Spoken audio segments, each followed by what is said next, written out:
India news channel हक की आवाज़। पैराडाइज फंक्शन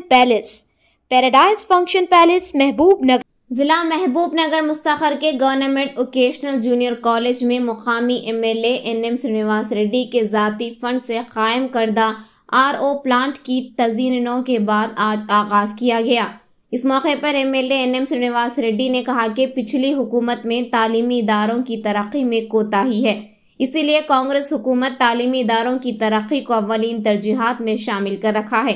उन्होंने कहा कि तालीमी इदारों में तलबा के लिए बुनियादी सहूलतों को यकीनी बनाया जाएगा ताकि वो तालीम के हुसूल के दौरान किसी परेशानी का सामना ना करें।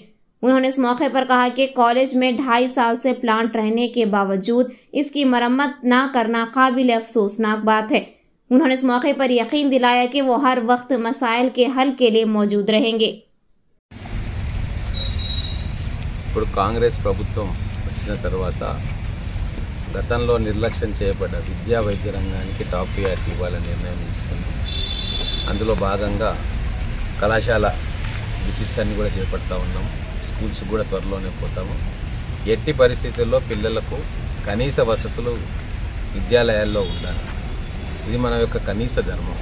ప్రభుత్వ అధికారులు కావచ్చు, స్వచ్ఛంద సంస్థలు కావచ్చు, ప్రజాప్రతినిధులు కావచ్చు, పిల్లలకే కరెక్ట్గా మనం ఇవ్వలేకపోతే ఈ దేశాన్ని ఏం బాగు చేస్తాం?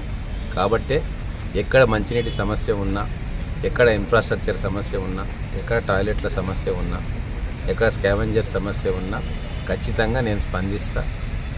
ఇమీడియట్గా సాల్వ్ అయ్యే ప్రాబ్లమ్ని ఇమీడియట్గా సాల్వ్ చేసే ప్రయత్నం చేస్తాను।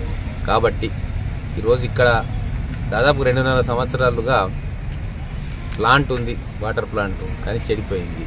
దాన్ని రిపేర్ చేసుకోవడానికి కూడా మనకు 2.5 సంవత్సరాల వరకు కూడా ఎవరు స్పందించలేదంటే చాలా బాధాకరమైన విషయం।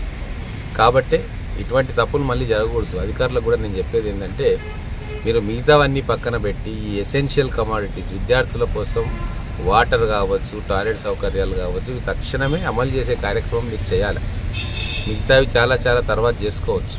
కాబట్టి ఇప్పుడు నా దృష్టికి తీసుకొచ్చిన నేను ఇమ్మీడియట్గా స్పందించి ఎట్లా చేయాలా, అధికారులతో మాట్లాడేది ఉంటే అధికారులతో మాట్లాడతా, లేదా స్వచ్ఛంద సంస్థలతో మాట్లాడేది ఉంటే వాళ్ళతో మాట్లాడతా। కానీ ఖచ్చితంగా నా దృష్టికి వచ్చిన కొద్ది రోజుల్లోనే అబ్బాయిలు కానీ అమ్మాయిలు కానీ వాళ్ళ సమస్యలను పరిష్కారం చేసే ప్రయత్నం నేను చేస్తా అని చెప్పి దీని ద్వారా తెలియజేస్తాను।